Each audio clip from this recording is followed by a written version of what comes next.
정봉주의 정치쇼.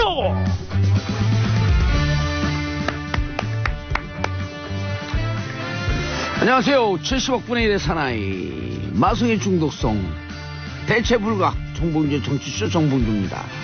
자, 박수를 친 이유는요, 꼴찌에게 박수를.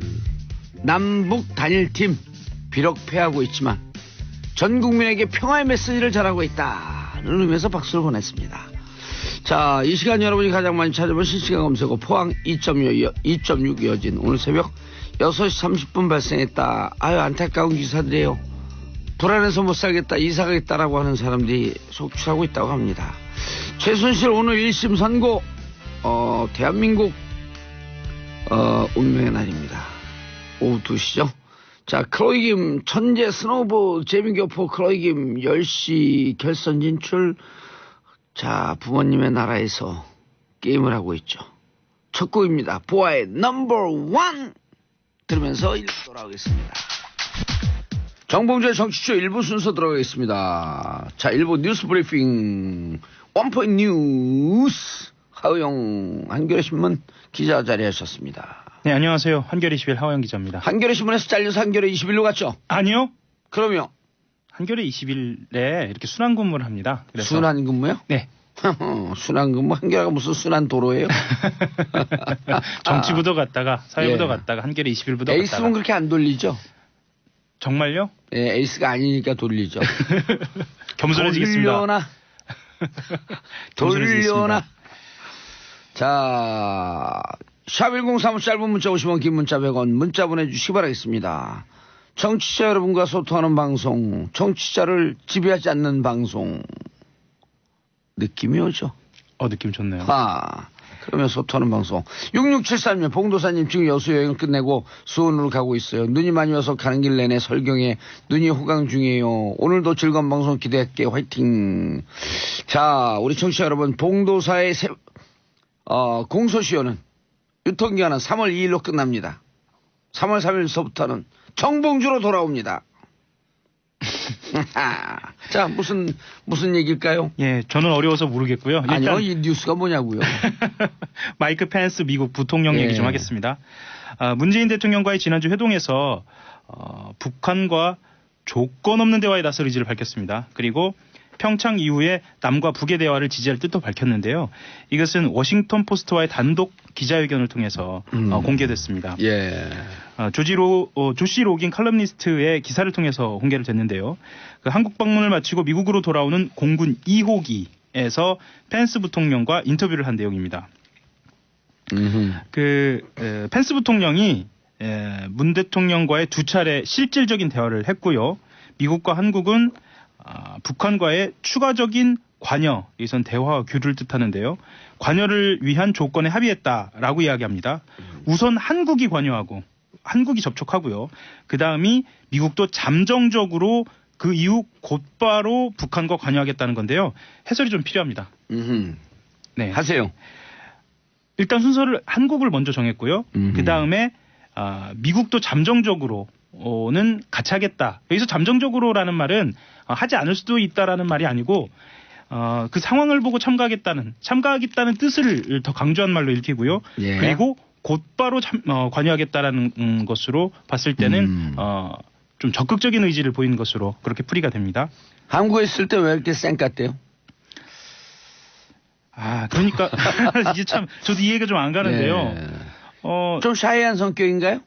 그것보다는 지나치게 뭐랄까요? 고든 성격도 아니고 뭐라고 해야 할까요? 외골수라고 해야 하나요? 덕후. 샤이한 성격이면 그렇게 못하죠. 오히려 외교적인 격식은 갖추죠. 그런데 펜스 부통령이 했던 뭐 지각이라든가 아니면 개회식 석상에서 보인 태도라든가 이런 것은 북한 측을 외면한 거라든지. 그렇죠. 결례라고 볼 수가 있죠. 결례라고 볼 수가 있죠. 왜 결례를 했을까요? 보여지기는 의도적으로 좀 그렇게 보여지려고 한 것이 아닐까. 그러니까 지금 Just showing. 예, 그 부통령이나 그 트럼프 대통령 같은 경우에는 자신들의 적극적인 지층에 대해서 호소를 해야 하잖아요. 얼마 안 있으면 중간 선거도 있고요. 그래서 예. 일단은 본인들을 지지하는 보수층에게 그런 식으로 보여주기가 필요했겠다. 그리고 뒤로는 실질적으로 남북 대화나 이 북미 관계를 진행시키려고 하는 의지는 있었다. 예. 라는 뜻으로 보입니다. 철저하게 실리를 따지는 거죠. 11월에 미국 중간 선거가 있죠. 네. 8월 중에 남북 정상회담이 있을 것 같고요. 8월이라고 지금 예견하셨나요? 예, 8월 15일쯤 있을 것 같고요. 8월 15일이요? 늦어도. 그럼 6월이나 8월로 보시는 거죠? 그렇죠. 6월 15일이나 8월 15일. 예. 그리고 10월을 전후로 해서 트럼프가 아닌 트럼프를 제외한 2인자가 북을 방문해서 김정은을 면담할 가능성이 높습니다. 뭐 이방카나 이방카 갈 수도 있고요. 예. 그 다음엔 펜스 직접 갈 수도 있고요. 예. 상징적인 인물이 갈 수도 있고 예. 실질적으로 펜스가 갈 수도 있고. 유엔 사무총장 갈 수도 있고. 지금 예견하신 거죠? 그럼요. 셋 중에 하나가 갑니다. 그게 9월 10월 사이에. 그 11월 선거에서 이기기 위해서. 예. 6개월 뒤에 한번 제가 따져보겠습니다. 예. 그리고 더 큰 역사적 사건이 또 6월 초에 일어나죠. 그건 여기서 그건 제가 잘 모르겠습니다. 얘기하면 그건 제가 잘 모르겠고요. 큰일 납니다. 우리 작가를 노려보는 거 봐요. PD도 노려보고. 예.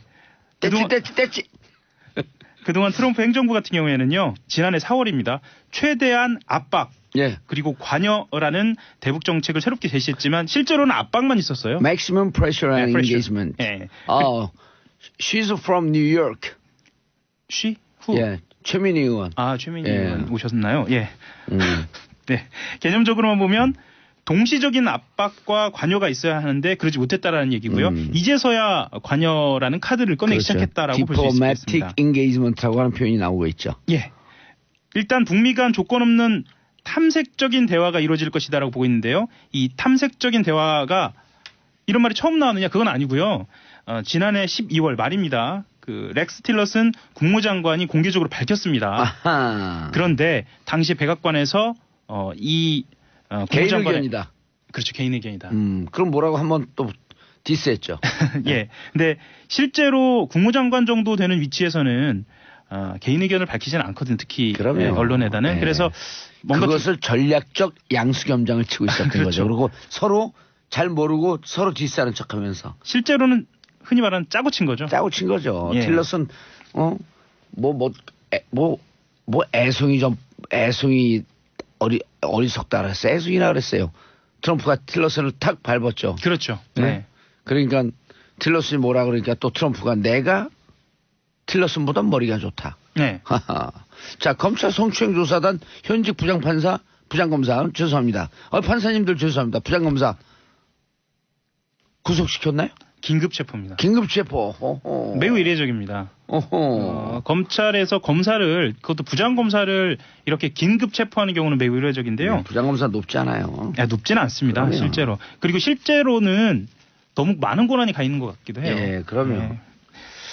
검찰 성추행 사건 진상규명 및 피해 회복 조사단은 12일입니다. 의정부지검 고영지청 소속의 부장검사 한 사람을 성범죄 혐의로 긴급 체포했다고 밝혔는데요.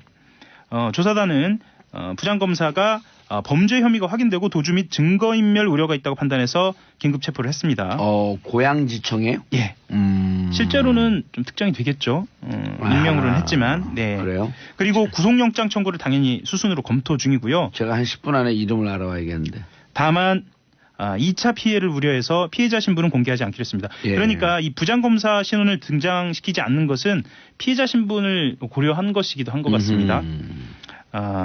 조사단은 서지현 검사 실제로 검찰 내 드러나지 않았던 다른 범죄까지 조사하겠다고 밝혀왔고요. 공소시효가 지나지 않은 사건은 수사하고요. 공소시효가 지났더라도 징계 시한이 지나지 않았다면 사실대로 조사해 대검찰청으로 넘기기로 했습니다. 실제로는 성과가 있을까라는 물음표도 찍혔었는데요. 예. 한번 지켜봐야겠습니다. 알겠습니다. 자, 최순실 오늘 선고? 오후 2시 10분입니다. 예. 18가지 혐의를 받고 있는데요. 2016년 11월입니다. 시간 잘 갔는데요. 예. 15개월 말입니다. 15개월이요. 예. 최 씨가 박근혜 전 대통령과 주요 혐의에서 공범인 만큼 이번 판결이 향후 박근혜 전 대통령의 선고 결과에도 영향을 미치 것으로 보여서 주목이 되는데요. 예. 서울중앙지법 형사합의 22부입니다. 음흠. 최 씨에 대한 선고 공판을 2시 10분에 하고요. 신동빈 롯데그룹 회장하고 안종범 전 대통령 비서실 경제수석 비서관에 대해서도 함께 선고가 내려집니다. 예. 최 씨는 특정범죄 가중처벌법상의 뇌물수수, 강용호 등의 혐의를 받고 있고요. 죄명이 아까 말씀드린 대로 18개에 달합니다. 그리고 최 씨는 재판 과정에서 혐의를 전면 부인했고요. 무죄 주장했습니다. 하지만 검찰과 박영수 특별검사팀은 국정농단의 시작과 끝이다 이렇게 해서 징역 25년을 구형했고요. 예. 최대 관심사는 뭐냐면요. 박 전 대통령의 공모관계가 어느 정도 인정될지입니다. 그리고 또 하나의 관심거리가 있는데요. 안종범 수첩하고 부정한 청탁 등의 인정 여부인데요. 이게 이재용 부회장 2심 재판부가 다른 국정농단 사건 재판부와 달리 안종범 수첩의 증거 능력을 인정하지 않았기 때문입니다. 오늘 한번 지켜봐야 할 것 같습니다. 알겠습니다. 아하. 검찰 MB 다스 추가 비자금 확보했다. 이게 계속 얘기만 솔솔솔솔 나왔는데요. 네. 이건 추가 비자금 확보되게 되면 자, 지금까지 나온 비자금은요. 2017년 네. 12월 21일 전, 즉 네. 형법 개정 이전에 네. 나왔기 때문에 공소시효가 10년짜리였죠. 네. 근데 그 이후에 2008년 이후에 비자금은 찾아졌다? 이것은 그러면 공소시효가 15년. 그렇죠. 그리고 이전에 횡령이나 비자금 조성했던 것도 연관선상에 같은 수법으로 계속됐기 때문에 있다면 포괄일죄. 포괄일죄. 같이 공소시효 15년. 우와 대박. 올림픽은 있어도 검찰은 간다. 그렇게 하면 안 돼요. 그럼 어떻게 하나요? 성화는 꺼져도 검찰은 달린다. 지금 타고 있습니다. 일단은 타고 있습니다. 좀 이따가 성화 좀 이따가. 꺼지잖아요. 25일 날 꺼지니까. 예. 검찰이 예. 말씀하셨던 것처럼 시효를 극복했다라고 이야기를 했어요. 그만큼 이 공소시효가 시효를 극복했다. 그렇죠. 그만큼 이 공소시효가 자신들한테도 부담이었다는 얘기죠. 예, 이게 문찬석 그 동부지검 차장검사가 지금 수사하고 있는 거 아닌가요? 예, 맞습니다. 동부지검에서 하고 있습니다. 예. 처음에 네. 참여연대에서 고발할 때 네. 돈을 회사에다 반납한 게 2008년 3월이므로 네. 공소시효 지났다 그럴 때 문찬석 검사가 차장검사가 뭐라 그랬냐면 그들만의 생각이다. 그렇죠. 그랬었죠. 근데 지금은 뭐라 그랬다고요?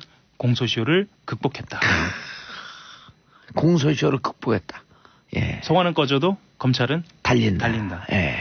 이명박 전 대통령이 실소유주 의혹을 받고 있는 자동차 부품 회사 다스의 비자금 의혹을 수사 중인 검찰이 말씀드린 대로 다스 쪽이 기존에 알려진 것 외에 추가 비자금을 조성한 단서를 확보했다. 예. 120억과는 별개의 돈이라는 얘기입니다. 그리고 검찰은 국정원 특활비를 받은 혐의로 장다사로 전 총무기획관을 구속영장 청구했습니다. 예. 속보가 들어왔네요. 한국 GM 군산 공장 오늘 5월 폐쇄 결정했다. 허허. 군산이 들썩들썩 하겠는데요. 예. 2,000명 구조 조정. 야, 가뜩이나 지역 경제가 어려운데요. 지방 분권이 좀 제대로 돼갖고 경제들을 좀 살려야 될 텐데. 자, 근데 우리 지금 방송 일부 나가고 있는데요. 어느 한 분이 열심히 듣고 있다는 지금 문자가 왔네요. 문자는 안 왔고요, 제 느낌으로.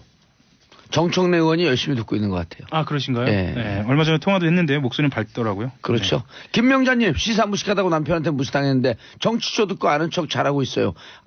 몰라도 무시하면 안 되죠. 모르는 분들을 다정다감하게 함께 시사의 세계로 끌어내는 프로그램 이름이 뭐라고요? 정치쇼. 누구의?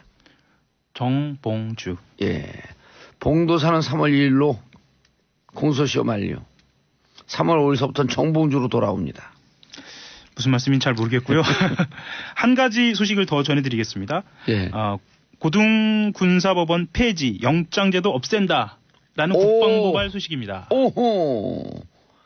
이게 무슨 의미죠? 군대 간 사람들, 군대 간 자녀를 둔 사람들한테 뭔가 좀 획기적인 소식 같은데요? 일단 관심사부터 전해드리면요. 예. 2022년까지 군 병력을 50만 명으로 감축하고 병사 복무 기간을 18개월로 단축하는 내용의 국방개혁 기본계획안을 제출했고요. 그 중에 보면은 고등군사법원 폐지가 나와 있습니다. 이게 예. 왜 중요하냐면요. 지금까지는 그 법원장이나 그 군 지휘관들이 재판에 개입돼 왔거든요. 예. 그래서 군 내부적으로 제대로 된 사법권이 행사되고 있지 않다라는 비판이 있었습니다. 그 좌배석 우배석은 법률 상식을 갖고 있는 군 법무관들. 예. 인데 가운데 있는 재판장은 전혀 군 법을 모르는 예, 군인입니다. 군인이 앉아갖고 예. 막 깎아주고. 예. 그래 왔어요. 그래서 1심에서 한 5년 받은 게 2심 갖고 막 다 깎아고 풀어주고. 예. 그러니까 군 폭행이 없어지질 않고. 그렇죠. 보다 엄정하고 보다 공정한. 객관적인 기준이 세워지게 됐다. 예, 이걸 평생 주장했던 최강 변호사에게 박수를. 그렇죠. 예. 정학 변호사에게 이게 박수입니다. 예. 군에 있는 이러면은 예. 군내 폭행이 없을 수 있는 요소가 많아요. 왜냐하면 군에서 폭행해도 1심에서 형 높게 받아도 2심에서 다 깎이니까. 실제로도 많이 묻히는 이유가 뭐냐면 그 군 폭행 사건이 커지면 예. 지휘관들이 영향을 받거든요. 예. 그래서 의도적으로 은폐하는 경우도 있었습니다. 그렇죠. 지휘관을 보조한다는 명분 아래. 그렇죠. 아하. 한 가지만 더 말씀을 드리면 군 지휘관의 구속영장 청구 승인권도 폐지되는데요. 예. 영장 청구를 지금까지 승인해 왔던 거예요. 말하자면 검찰의 힘이 영장과 관련된 거잖아요. 이렇게 돼서 이야기가 많은데 군 지휘관들한테 이런 막강한 힘이 있었던 겁니다. 예. 그게 그 군 사법체계 개편해야 된다고 노무현 대통령 때부터 얘기하던 게 맞습니다. 인재 개편이 되는 예. 거예요. 자, 하영 기자님 인사하시고요. 네, 한겨레 21 하호영 기자였습니다. 감사합니다. 예, 저는 2부 언니 뉴스로 돌아옵니다. 광고 듣고 채널 고정하소소소소. 정봉절 정치쇼 2부 순서 들어가겠습니다. 자, 여성 시각 엄마 언니 시선으로 뉴스를 고르고 분석해드렸습니다. 언니 뉴스 2분 최민희 의원님 안녕하세요. 안녕해요. 자, 그리고 오늘 양지열 변호사님 대신해서 지난주에 변호사 출연하셨었죠. 이동용 작가님. 대타 전문 패널 이동영입니다. 지난주 백성문 대타, 오늘 양지열 대타. 이런 훌륭한 방송에 대타로 불러서 고마운데요. 예. 우리 제작진이 좀 눈치가 없어. 왜요? 바쁘다 그러면 말 뜻을 알아들어야지. 계속 전화 와서 목요일은 어떠세요? 수요일은 어떠세요? 앞으로 좀. 바쁘다 그러면 안 나오겠다는 거예요? 대충 알아들으세요. 예. 대충 알아들어 정확히 알아들어. 그리고 오늘 이거 언니 코너잖아요. 예. 근데 제가 누가 봐도 생 마초인데 이거 맞을까 모르겠습니다. 마초? 네. 저에게 마초? 하여튼 열심히 해보겠습니다. 예. 오늘. 예. 근데 대타 전문 이런 비어 쓰지 마세요. 땜빵 전문. 내가 머리 써서 대타로 바꿨는데 계속 머릿속에 그 단어가 떠오르더라고요. 예. 자, 아우, 신메타미, 고란사의 나 깜짝 놀랐어요, 진짜. 네. 우리, 왜요? 여기까지. 예. 여기까지. 네. 그럼 난 갈라 그러다가. 그렇지. 안녕하세요. 여기까지. 모릅니까? 예쁘단 말도 성희롱이 될 수 있다. 그래요? 그럼요. 그럼 우리 근데 그 하지 말죠. 뒷말까지 못 들은 거 여기까지. 그러면 여기까지. 여기까지만. 예. 예, 고란입니다. 그 요즘은 진짜 이렇게 조심해야 돼요. 제가 지난주에 말씀드렸듯이 그냥 분위기를 띄우겠다고 농담을 안 하겠다는 돼요. 그런 시도는 아예 하지 그러니까. 마시고. 예. 시도조차. 그냥 본인이 말씀을 안 하시는 게 그 모임의 분위기를 띄운다는 이런 건 사실을. 괜찮아요. 오늘 아침에 식사하셨어요? 아니요. 얼굴에 김이 묻어 있는데. 잘생김. 이런 것도 하지 말란 얘기예요. 이런 걸 해도 여기까지. 자, 첫 번째 뉴스, 페이크 뉴스. 네. 페이크 뉴스 just come from New York. 뉴욕에서 막 왔죠?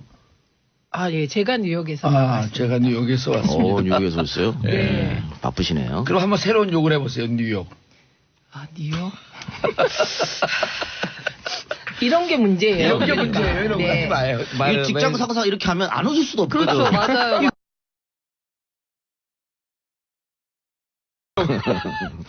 지금 평창 올림픽이 네. 전 국민의 성원 속에서 성공리에 진행되고 있습니다. 그런데 이 와중에 평창 올림픽과 관련한 가짜 뉴스가 그야말로 판을 치고 있습니다. 그래서 저희도 민주당에서 가짜 뉴스 대책단 만들어서 활동하고 있는데 가짜 뉴스를 계속 보다 보니 사실 어느 게 진짜고 어느 게 가짜인지 진짜 헷갈려요. 저희 그게 헷갈려요. 문제예요. 네, 맞아요. 예. 그래서 이 가짜 뉴스와 관련해서 보면 우선 평양 올림픽 이게 대표적인 가짜 네이밍입니다. 근데 외국 사람들한테 외국 친구한테 물어봤거든요. 네. 평양과 평창을 구분을 못 하겠대요. 그렇죠. 그러니까 스펠링 한두 개 차이 아니에요. 아. 외국 사람들은 발음이 그게 그거 같잖아요. 평양, 평창. 아니 실제로 외국의 어떤 관광객이 네. 평창 가려고 하다가 평양 공항에 내렸다는 얘기가 있습니다. 네, 네. 아, 실제로. 그렇죠. 아, 네. 베이징에서 이건 진짜 뉴스인가요? 아, 진짜 베이- 뉴스예요 이거는. 아니, 네. 베이징에서는 베이징에서 평양 바로 티켓을 팔잖아요. 네. 예. 그것 네. 저것도 보도 한번 됐는데 진짜 뉴스야? 진짜 그것도 뉴스. 한번 아, 확인해봐야죠. 진짜 뉴스입니다. 네, 진짜 그거 뉴스. 맞습니다. 진짜 예. 뉴스고 예. 그다음에 외국 그 방송에서 평창 올림픽을 평양 올림픽이라고 해서 예. 시정 교정하는 해프닝도 있었습니다. 그런 거는 실수고 지금 우리 정치권에서 벌어지는 평창을 평양이라고 하는 것은 의도적으로 네이밍 시키는 그렇죠. 거잖아요. 그래서 그건- 가짜 뉴스. 그렇죠. 예. 그다음에 이 평양 올림픽이란 네이밍을 하게 된 동기가 된 게 남북 단일팀 구성인데요. 아하. 남북 단일팀 구성과 관련하여서도 각종 가짜 뉴스가 있었습니다. 예. 그리고 한반도기 관련하여 또 음. 온갖 가짜 뉴스가 있었고요. 그다음에 하키 유니폼 관련하여서도 가짜 뉴스가 있었는데요. 무슨 그건요? 하키 유니폼. 그건 못 들어봤는데. 예, 이게 우리나라 이제 선수들이 하키 유니폼에 들어있는 문양이 인공기 같다. 아하. 예, 그래서 비굴하다 뭐 이런 거였습니다. 오. 근데 제일 중요한 사실은 그 하키 유니폼에 들어가는 문양은 우리가 결정하는 게 아닙니다. 아. IOC가 결정을 해주고, 오호. 네, 그 몇 그렇죠. 개를 단일팀이니까. 네, 몇 개를 음. 제시해서 이제 남북에 다 물어보고, 예. 그러고 나서 이제 의견을 수렴해서 최종적으로는 IOC가 결정해 준 거기 때문에요. 이 하키 이게 만약에 인공기하고 비슷하다고 하면 IOC IOC가 그런 임원진들이 거죠. 정부게요? 뭐 논리는 그렇게 이어집니다. 예, 그리고 현송월에 관련한 가짜 뉴스는 정말 말도 못하게 많았습니다. 진짜 두 번이나 부활을 하셨어. 예. 네, 죽은 자 가운데 부활하시고. 그렇죠. 그다음에 이제 그런 지금 김정은에 의해서 처형당했다가 되살아난 그녀뿐만 아니라 김정은의 애인이다. 애인설. 이거 다 사실 아닌 것으로 밝혀졌고요. 예. 그다음에 선수촌에 인공기가 설치됐는데 제일 크게 혼자 걸었다. 네, 이것도 사실 아닌 걸로 밝혀졌고요. 이건 의도적이라고밖에 볼 수 없는 거죠. 그렇죠. 이거는 가짜 뉴스 플러스 왜곡 뉴스 플러스 뭐 하여튼 의도하는 바. 그런 거죠. 그다음에 김일성 가면 뭐 이건 다시 얘기할 필요가 없을 것 같은. 저는 만약에 김일성 가면을 가지고 응원했다면 진짜 웃긴다고 생각해요. 오히려 더 막 이상했을 것 같아요. 저는 여기 들으면서 네. 가짜 뉴스를 이 사람들이 연구하는 사람들이 현송월이 살아났으니 네. 그 살아난 것을 기념해서 남측에 시민사회운동에서 마른님 다시 살아나를 그거를 불렀다 이렇게 막 기사를 만들 것 같아. 아, 너무 복잡했나요? 너무 네, 어려워. 복잡한데요. 그래서 어려운데요. 지금 그 봉도사 가짜 뉴스가 안 되는 거야 이거는. 그렇죠. 봉도사 얘기를 알려면 많은 마른잎 기초 살아나가지고. 사실을 예. 알아야 돼요. 가짜 뉴스는 마른잎 간단하게. 간단해야 돼요. 그러면. 예. 그렇죠. 가짜 뉴스 한번 시켜볼까요? 하면 안 되지 안 되는 안 거죠. 되죠. 아니 이거 멋있잖아요. 뭐. 딱 눈에 들어오잖아. 현송월이 음란물을 찍어서 총살당했다. 간단하지. 확 들어서 간단하잖아요. 머리 근데- 쓸 필요도 없고. 근데 이유 없이 살아났다. 그렇죠. 이유가 없어.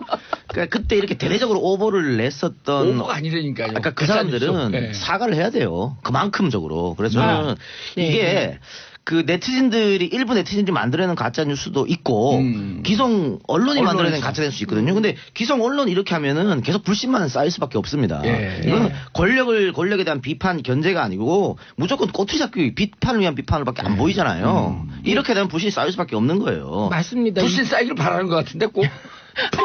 눈치챘나요? 아니 고양이가 쥐 걱정해줘. 기본적으로 사실을 보도를 하고 예. 그 바탕에서 사실에 대한 의견 게시는 사설이나 칼럼이나 해야 되는 거잖아요. 그런데 사실 보도 기사 자체에서 벌써 불순한 의도가 섞여 있다는 게 누가 봐도 눈에 보이는데 이거는 죄송합니다. 저 기성 언론인 한 분 나와 계시는데. 아니 근데 도저히 개선이 안 될 걸 요구하고 계셔 아니 지금. 그런데요. 네. 맞습니다. 현송월이 처형당했다 이런 유의 얘기들은 예.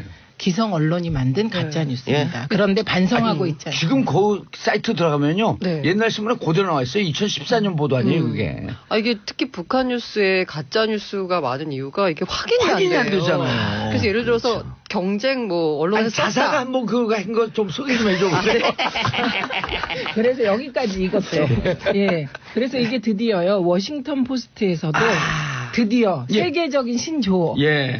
기레기라는 예. 표현이 등장했습니다. 어허. 그래서 봉도사님이 발음이 좋으시니까. 아니 한번- 지금 미국에서 오셨잖아요. 아, 근데 제가 하세요. 뉴욕, from 뉴욕. 아니 꼬부라지다가 혀가 꼬부라지다가 바로 돼갖고 너무 원래 짧아서. 나이도 이제 꼬부라졌어요. 그냥 계속 꼬부라지세요. 에이, 자, this 뭐라 is- 했어요? 예, this is really disgusting. This is where 기레기 comes from. 진짜 요거는 그 북한 응원당 관련 여자 화장실 따라가서 사진 찍은 찍은 그거 거예요. 얘기죠. 예. 이건 취재 윤리를 위반한 거 아닙니까 이거는? 북한 응원단 용모 여자 화장실 보도. 네. 아 여자 화장실 이렇게 찍고 있는데 처음에 무슨 그림인가 했어요 그게. 그리고 별 의미도 없어요. 네. 그냥 이렇게 서 있어요 다. 워싱턴 포스트에서 This is really disgusting. This is where 기레기 comes from. 도대체 이 기레기는 어디서? 한국에서 바로 여기에서 기레기란 표현이 온 것이다. 네. 어? 정말 역겨워 죽겠다. 네 이렇게 해서 우리의 기레기라는 용어가 세계를 점령하고 있는 상황이고요. 기레기가 주로 대상인 신문이 뭐죠? 아 그렇게 하면 큰일 나요. C일보, J일보, D일보 이런 거 아니에요? 가만있어 봐. 여기 지금 예, 이제 아니 근데 그래서 그 저- C일보, D일보, J일보에서 만든 TV에 다 출연했네 나는. 기레기 동조 현상. 기레기 동조 자기도 했잖아요. 그래가지고요. 일단 이 언론사에서 양산하는 가짜 뉴스 혹은 기레기 문제는 저는 징벌적 손해배상 제도를 도입해야 할 거라고 생각을 합니다. 뭐요? 징벌적 손해배상제도. 예, 논의할 때가 됐고 예. 이건 충분히 도입할 만하다. 너무 문제가 심각하다. 예. 그리고 우리 예전에 그 어렸을 때 논쟁 친구들끼리 논쟁하면은 이기는 친구가 누구냐면 야 신문에 나왔어 이러면 이겼다고. 아, 아니 우리 엄마가 그랬어. 그보다 신문이나 네, 텔레비가 훨씬 맞아요. 그러니까 그만큼 권위가 있었는데 이 가짜 뉴스를 자꾸 생산하면 생산할수록 권위가 떨어지는 거예요. 2월에 지난 2017년 2월 막 그 탄핵 와중에 그 헌재에서 탄핵 심판 와중에 1월 말 2월 초에 네. 지난해는 1월 말 2월 초에 구적이 있었잖아요. 네. 설날. 그때 서울역강이 25만인가 30만 부를 신문처럼 만들어냈잖아요. 가짜 뉴스를. 예. 태극기 집회에서 30만 부. 근데 30만 부 찍으려면 돈이 엄청 엄청나죠. 드는데 그래서 제가 또 갖고 그 주석 봤는데 완전 신문이에요. 그래갖고 저는요 그걸 그때마다 다 이제 돈이 풀었다는 거 궁금했는데 아니야. 예. 그 돈의 출처에 대해서도 모 방송에서 다 취재한 바가 있습니다. 그것도 의심 가는 돈이었어요. 알겠습니다. 그래서 이제 정말 그래서 미국 언론에서도 팩트 체크라고 한 챕터가 생겼잖아요. 언론에서. 네, 네. 뭐 예. 지금 뭐 방송에서 하고 예, 있죠. 저희 모 방송에서 잘하고 있더라고. 네. 근데 그 신문하고 방송하고 왜 이렇게 다른가? 투트랙 전략으로. 오늘 너무 그래. 참 그래요. 그래서요. 투트랙 전략이에요. 네. 그래서 이제 민주당 가짜뉴스 고발센터가 지금 이제 가짜뉴스만 얘기를 하는데 예. 점 댓글 조작입니다. 아, 그래서 가짜뉴스는 주로 폐쇄망을 통해서 예. 이렇게 확대되는데 예. 이게 댓글은 정말 눈을 뜨고 볼 수가 없고 입으로 올릴 수 없는 예. 네, 그런 내용들을 고발한 겁니다. 알겠습니다. 그리고- 가짜 뉴스에 이제 속지 말아야 돼요. 속지 않는 예. 가장 좋은 좋은 방법, 방법. 제가 알려드릴게요. 어, 정봉주의 뉴스쇼를 들으시면 됩니다. 정치쇼인데. 이거 가짜 뉴스다. 가짜 뉴스야. 아니 거기서 가짜 뉴스를 생산하면 죄송합니다. 정봉재 정봉재 정치쇼. 정치쇼. 봉도사를 만나시면 가짜 가짜 뉴스에 뉴스를- 속지 않으실 수 있습니다. 알겠습니다. 자, 다음 고란 기자님, 네. 뭘 가져오셨어요? 이번에는 페미니즘 이슈를 다시 들고 왔는데요. 페미니즘이라고 해야 되나? 요새 말하는 그 미투 운동의 또 예. 연장선상에 있는 건데 어제 정현백 여성가족부 장관이 또 문제가 됐어요. 이게 제가 보니까 자유한국당 의원들이 공격을 하는 그 배경에는 지금까지 문제됐던 인사들이 대개의 경우 다 그쪽 당과 관련된 인사들이 많았거든요.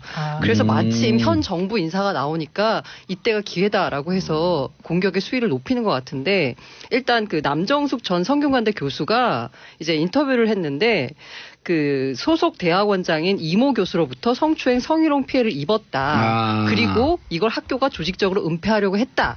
그런데 이 과정에서 당시 같은 대학과 사학과 교수던 이 정 장관이 사정이 딱한 것은 알지만 학교 망신이 덮자라고 했다고 이제 폭로를 했거든요.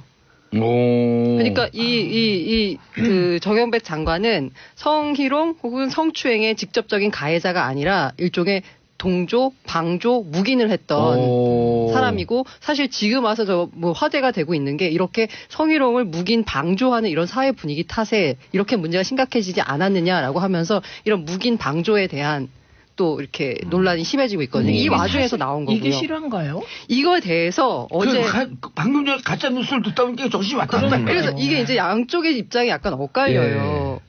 아까 말한 남정숙 교수는 그렇게 말했다. 내가 기억하고 있다라고 했지만 이 정영백 장관은 어제 국회 여성가족위원회 전체에 나가서 물었습니다. 자유한국당 의원이 그 주장이 사실이면 장관 자질이 없는 거 아니냐라고 했더니 사실이 아니다. 사실이 아니므로 그 부분에 대해서는 답변하지 않겠다라고 말을 했고 저는 그런 말을 한 적이 없고 그런 뉘앙스의 말을 한 적도 없다라고 말을 했는데 계속 물었어요. 그러면 너 가족을 걸고 맹세할 수 있느냐라고 했더니 그 정 장관이 네, 있다라고 확답을 하면서 이제 논란을 덮으려고 했거든요. 그렇지만 이제 이 부분에 대해서는 좀 약간 입장이 엇갈리고 있습니다. 진실 공방으로 번지겠네요. 네. 아니, 그런데 이게 진실 공방으로 번지는 것 자체가 이거는 지금 벌어지고 있는 굉장히 많은 일 중에 작은 부분이거든요. 근데 지금 현재 보도되고 있는 양상을 보면 굉장히 부풀려져서 보도되고 있는 건 맞는 것 같아요. 그게 역시 또 기레기 문제가. 네. 근데 저는 앞으로도 여기 새로운 미투 그러니까 지금까지 미투 운동은 그 남성에게 뭐 성추행이나 성폭행이나 성희롱 이런 거 있었던 것을 폭로하는 거였잖아요. 예. 근데 새로운 거는 뭐냐면 지금처럼 그거를 방조하고 묵인했던 사람들도 문제다고 하는 예. 그런 게 많이 벌어질 것이다.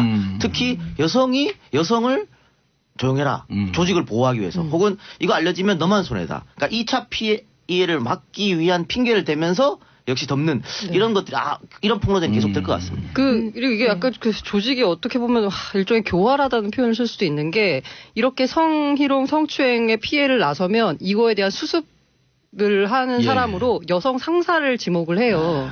그러면 그 상사에게 떨어진 임무는 덮어라죠. 왜냐하면 조직에 대한 피해를 최소화하기 위해서. 그렇다면 이게 어떻게 보면 되는 거네요, 같은 그러면. 입장에 있는 여성에게 이걸 덮으라는 어떤 노위까지 올라갔을 때는 그 조직에서 인정받았다는 그런 나름의 조직에 대한 고마움도 있는 거고. 근데 이렇게 정현백 장관을 물고 늘어지는 게 무슨 사건을 덮고자 하는 거예요? 안태근 그걸 덮고자 하는 거예요? 그렇죠. 네, 이거는 그렇죠. 물타기 그 안태근이 자유한국당이에요? 아니 검사예요. 예, 검사인데 검사인데? 오병우 라인이에요. 그리고 그걸 덮은데 이제 그 기여를 했던 분이 거기 비례인가요, 그분이? 최교일. 네, 최교 이름 비례 아니에요? 아니에요? 양뼈 아니 경북 영주. 경기도. 네. 경북 영주.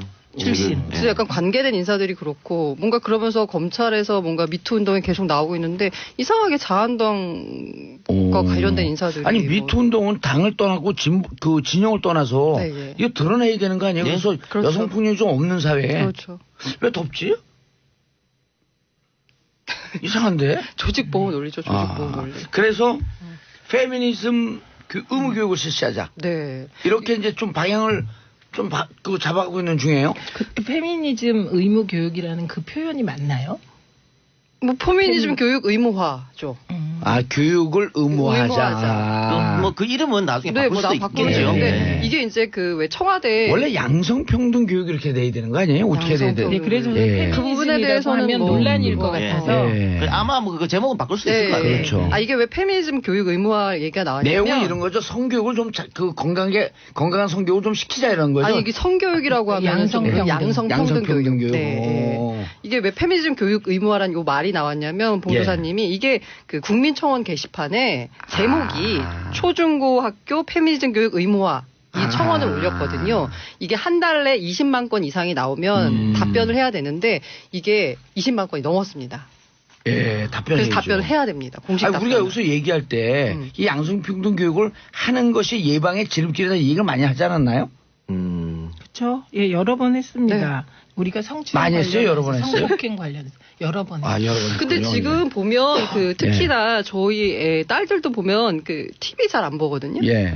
많이 보는 게 뭐냐면 유튜브예요. 그렇죠. 네. 유튜브 조회수가 다른 포털 조회수를 지금 넘어가고 있어요. 그리고 약간 이게 그 어린 세대일수록 이 TV라는 이렇게 그냥 쏴주는 걸 그냥 수동적으로 받는 게 아니라 본인이 이렇게 찾아보는 네. 걸 보는데 이 유튜브 콘텐츠가 정말 진짜 너무 정말 어마무시합니다. 이게 양성평등커녕 성차별을 조장을 하고 오히려 여성에 대한 혐오를 이렇게 부추기는 식의 콘텐츠도 있거든요. 근데 그걸 이제 어떻게 부모가 일일이 막을 수도 없고 그리고 그러니까 이게 뭔가 유튜브 막을 수가 없는 네, 건데. 그리고 뭔가 이게 뭐 제재나 뭐 심의가 있는 것도 아니니까 그냥 찾아보는 이게 건데. 저는 그 의무 교육을 시켜서 하는 것보다는 사회적으로 인식이 자연스럽게 전환되는 게 가장 좋다고 보이거든요. 그 자연스럽게 전환되기 좋긴 하지만 자연스럽게 전환하는데 시간이 걸리잖아요. 그래서 자연스럽게 전환되게 하기 위해서 학교에서 건강한 정보를 주자 이런 얘기 아닌가요? 제가 이렇게 얘기하면 꼭 저렇게 반론이 들어와요.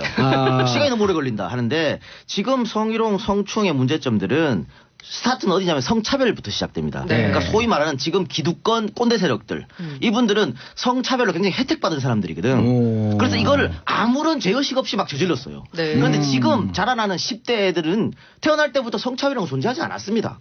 태어날 때부터 혼자만 나왔고 오히려 역차별이라고 얘기할 정도거든요. 그러니까 이 친구들한테는 자연스럽게 성희롱인가 성추행 이런 게 없다고 저는 보거든요. 그래서 제가 앞으로 그거에 예. 동의하는 게 네. 우리 애들이 없어요. 아니 근데 그럼요. 아니 이주연님 같은 이런 견해도 있어요.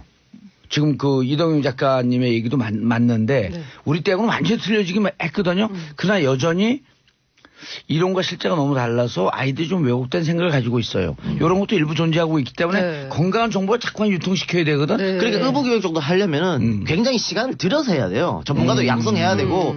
그러니까 이거 지금 이지연님께서 보내주신 거로 이론과 실제가 다르다는 것은 이론이 실제를 못 따라가는 거라는 이야기거든요. 그렇죠. 예. 그래서 그냥 우리가 이 문제가 있으니까 벌써 의무교육부터 하자 이런 게 아니고 상당한 하려면 마음을 준비를 해서 해야 된다.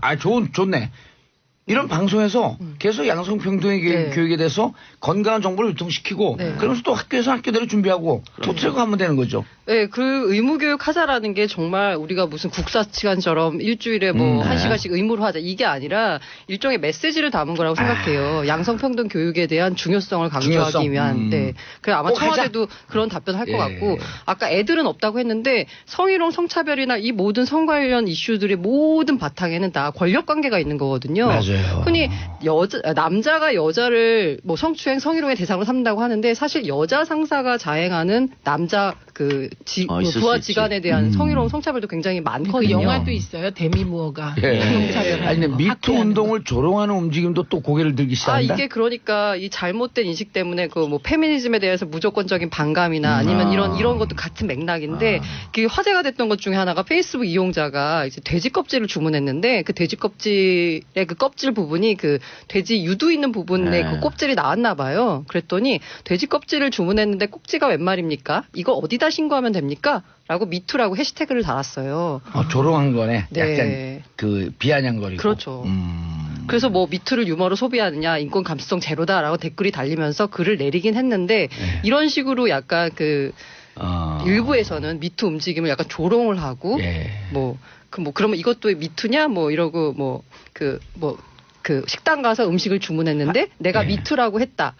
이것도 미투 운동이네? 뭐 이런 식으로 조롱하고. 근데 이런 식의 조롱이 피해자의 입을 닫는 효과가 있거든요. 예. 내가 또 조롱거리가 되는 거 아니냐라고 우려해가지고요. 알겠습니다. 4569님 평창 올림픽 자원봉사자입니다. 하고는 가보지도 못하는데 1월부터 예행 연습과 교육을 하면서 참 힘든 시간이었는데 막상 경기가 시작되니 그동안 힘든 과정에 눅 넣듯 보상받는 자부심이 드네요. 정말 평화올림픽이 되고 있어요. 네. 우리 한번 가볼까요? 좋죠. 그래도 광고 듣고 가야겠죠. 예. 예. 광고 듣고 3부 돌아옵니다. 채널 고정하소서. 정봉재 정치쇼 3부 순서 들어가겠습니다. 자, 최민영 의원님, 고란 중앙일보 기자님, 그리고 양지열 변호사님 대신해서 위대한 이동영 작가님. 감사합니다. You are very welcome. 고맙습니다. 자, 고란 기자님. 네. 기분 나빠요? 우리끼리 영화니까? 네. 네. 하든 말든 영어인지 무슨. I don't care. 수준 높은 방송이에요. 갑자기 막 네. 영어를 한마디 해야 될 것 같아요. 초등학교 이제 이런 영어가 초등학교 3학년 영어예요. 아니에요. 4살 5살. 아 그래요? 4살. 자, 홍준표 대표 비호감 정치를 멈춰라. 무슨 얘기예요, 이 작가님? 자유한국당 내에서 일부 의원들이 이제 부글부글 끓는다. 어허. 이런 이야기가 지금 여의도 바닥에 돌고 있는데요. 예. 터질 게 터졌다라는 반응이 많습니다. 그러니까 지금껏 참고 있던 소위 말하는 반홍, 비홍 이런 어허. 의원들이 공식적으로 문제 제기를 하기 시작했다. 그러니까 이거는 그런 거죠. 사실은 지금까지 홍준표 대표의 개인기로 자유한국당이 떠받쳐서 졌었거든요. 그리고 지난번 대선 같으면 홍준표 아니었으면 그 정도의 지지율도 받지 못했을 것이다. 이걸 다른 자유한국당 의원들이 알기 때문에 지금까지 홍준표 대표가 독단을 하든 사당화 논란이 있든 그냥 참고 있었단 말이죠. 예. 조금 있으면은 지방선거잖아요. 그냥 이대로 가면 홍준표 대표가 공천권을 또 마음껏 휘두를 거란 말이죠. 아하. 거기에 대한 견제를 지금부터 해야 된다. 그래서 내부적으로 불을 끄는 게 터졌다. 그리고 지금 같은 경우에는 그 한국당 중진 의원들이 홍준표 대표의 독선적인 비호감 정치가 뭐 질이 멸련한 보수정당 초래했다. 이렇게 이야기하면서 중진회의 다시 한번 개최하자 그랬는데 홍 대표 그것도 그냥 싹 무시했습니다. 그것도 내부 총질이다. 예. 그것도 그 개인 의원들 일일이 그 인신 공격까지 하면서 오호. 이러한 사람들이 무슨 나한테 그런 요구를 하냐. 구체적으로 보면 뭐 부패로 내사 수사를 받던 사람. 자기 상가 안 왔다고 방송에 나가 당대표를 공개 비난했던 사람. 이런 사람들이 나한테 이런 걸 요구한다. 이렇게 해버렸거든요. 아니 상가 안 왔다가 당대표를 공격하긴 했어요. 했어요. 그 사람은 알아요. 이분들 참 재밌어. 많은 국민들이 기쁨을 주는 기쁨조 같아. 근데 이분들은요 말하는 게 진짜 원내대표 꼴찌하고도 의원들이 왜 그런 결정했는지 반성하지도 않고 나서는 사람. 어떻게 아, 이렇게- 구체적이에요. 아, 그 집에 가서 메모를 다 해놨다는 얘기인데 평상시에 일기 쓰면서. 뒤끝 장렬하시는데. 이거를 누구나 볼 수 있는 SNS에 썼다고 하는 것은 저격밖에 안 되는 거죠. 당대표가 자당 의원들을 저격하고 그걸 받아서 기분 나쁘니까 아, 이걸 또 SNS에 썼어요. 이렇게 구체적으로. 예. 페북에요. 길게 오. 올리셨어요. 아, 그럼 좀 구체적으로 소개시켜 주세요. 아주 재밌는 대목들이 많은데. 그래요? 중진이면서 당협위원장에 뭐 떨어진 사람. 뭐 이런 거죠. 네. 당이 어려운데 지방선거에 나가지 않고 꽁무니 빼는 사람. 뭐 이런 식입니다. 일일이 하나하나 열거하면서 비난을 했습니다. 이렇게 되다 보니까 소위 말하는 반홍 비용들이 가만히 있지 않겠죠. 앞으로 자유한국당은 조금 더 시끄러워질 것이다. 특히 공천 과정에서 당연히 논란이 있을 수밖에 없거든요. 예. 또 특히 지금까지 그 김무성 대표 같은 전 대표 같은 사람들이 조용하잖아요. 한마디도 안 하고 있잖아요. 앞으로 그렇게 조용히 있을 수 없을 것이다. 예. 우리 여기서 그 여론조사 한번 하겠습니다. 이 중에서 지금 한 5가지 정도를 열거했어요. 그 중에서 가장 재미있는 내용. 예? 저는 자기 상가. 자기 상가 안 왔다고 왔다고 방송에 방송에 저도 자기 상관 안 했다가 방송에 나가 당대표 공개 비난하는 사람. 네. 이 작가님은요? 저도 그러고 봅니다. 이거 가슴속에 담아라는 거잖아. 방송 보면서. 아니 그리고 누가 오나 안 오나 그거 그렇죠. 봤다는 거예요. 예, 아니 그 사람도 그 누가 오나 안 오나 다 기록해놨고 또 그걸 갖고 당대표를 공격했다고 또 그걸 또 기록하는 당대표라. 참. 근데요. 저는 여기서 다시 또 언론에 대해서 한 말씀 예. 드리지 않을 수가 없는 게 예. 만약에 우리 당이 이랬다고 생각해 보세요. 아니 과거 새정치민주연합이 이런 비슷하게 했었어요. 했을 때 난리가 난리 났었죠. 났었잖아요. 난리 났- 언론이. 봉숭아 학당이라 그러고. 예, 온갖 종편이. 근데 그러네. 지금 어떤 언론에서도 예. 봉숭아 학당이라는 등 뭐 안 하잖아요. 저는 아주 아니 이 우리는 부분- 언론 아니에요? 우리가 하잖아요 지금. 지금 최초로 아니 근데 욕먹는 거 뻔히 알면서 네. 비호감 정치 하는 이유가 뭐예요? 트럼프를 담고 싶어서 그런 거예요? 첫 번째, 저는 두 가지로 봐요. 예. 첫 번째는 노림수가 있다. 예. 또 두 번째는 정치적 DNA가 홍준표 대표한테 쌓여 있다. 이거 정치적 DNA가 쌓여 있다는 건 뭐냐면요. 원래 홍준표 대표 지역구가 수도권이었습니다. 동대문이었죠. 예. 그때는 이렇게 비호감 정치 하지 않았어요. 막말을 했어요, 하거나 하지 그때는. 않았어요. 예, 안 했어요. 왜냐면 그거는 수도권에는 표가 양분돼 있고 뒤섞여 있거든요. 그러니까 한쪽 편만 들 수 없어요. 근데 이분이 경상남도로 내려가면서부터 이렇게 시작했거든. 거기는 내가 어떤 행동을 하든 어떻게 마음대로 하든 나한테 표를 준다는 확신이 있었던 겁니다. 특히 경남 도립병원 그때 막 자기가 예, 숱한 반대도 진주병원. 숱한 반대도 불구하고 밀어붙였잖아요. 그럼에도 불구하고 지지율에 별반 차이가 없거든. 그 이후부터 무상급식 자기 마음대로 하고 그때부터 자기도 모르게 쌓인 겁니다. 내가 이렇게 해도 된다는 생각. 그게 정치적 DNA라고 하는 거고요. 아니 근데 그러면서 그 측근들한테 얘기한 내용을 들어보면 야 이렇게 변방으로 가면 언론에 별로 관심이 없으니까 세게 얘기해야 돼. 그렇죠. 아. 경남도지사 하면서 그러니까 변방으로 쭉 갔잖아요. 그래서 세게 얘기하는 게 그때부터 습관이 들었다. 그래도 있는 거죠.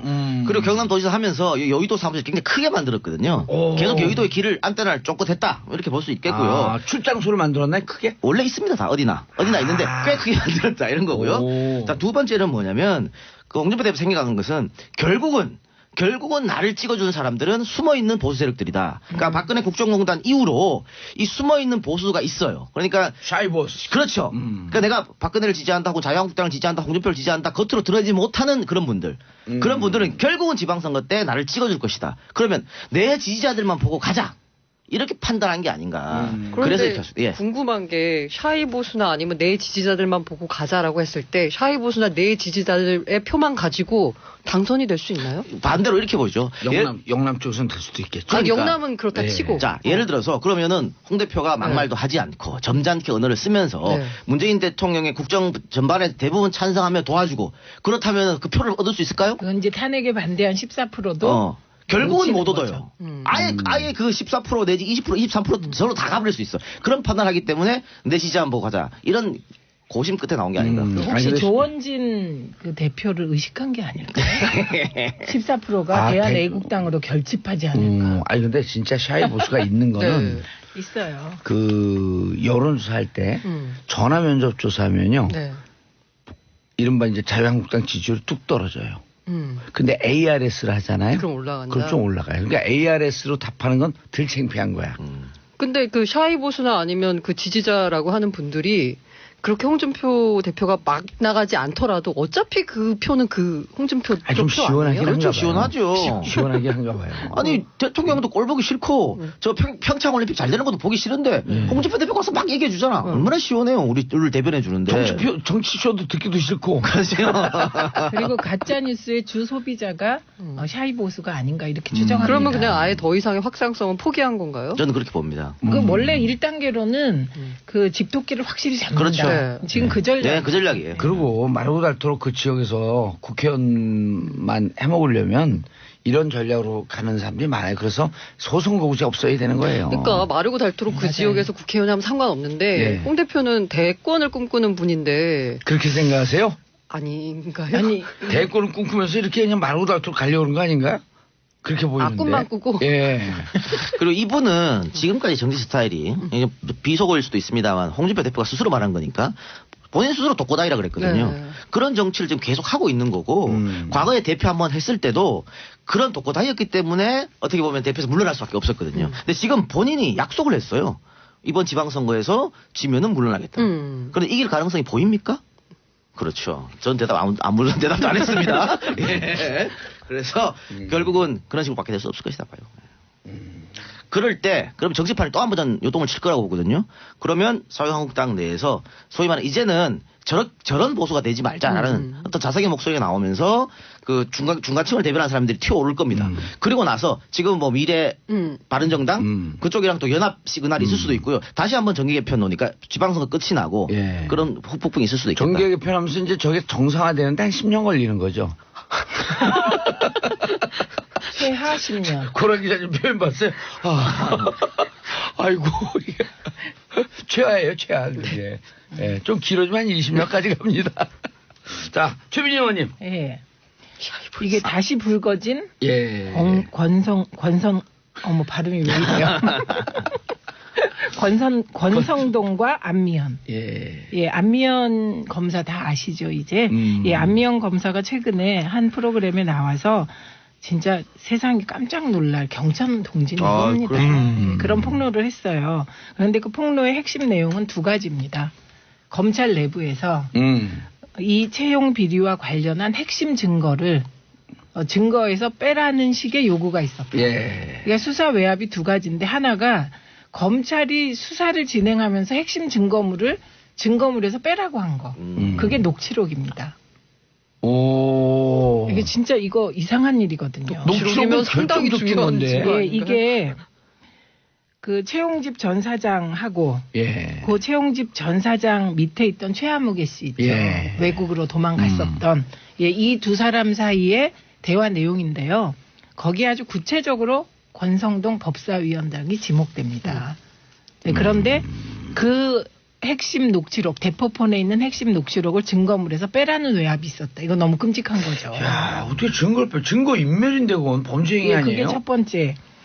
그 다음에 두 번째는 이 안미연 검사가 이 수사를 맡고 난 이후에 권성동 의원을 소환해서 조사해야 된다. 그래서 5가지 이유를 들어서 소환 조사를 주장했는데 그 소환을 하지 못하게 할 뿐만 아니고 권성동 법사위원장은 법사위원장이 직접적으로 관련되어 있다는 증거를 확보하지 못했다는 내용으로 수사 보고서를 바꾸라는 지시가 있었다.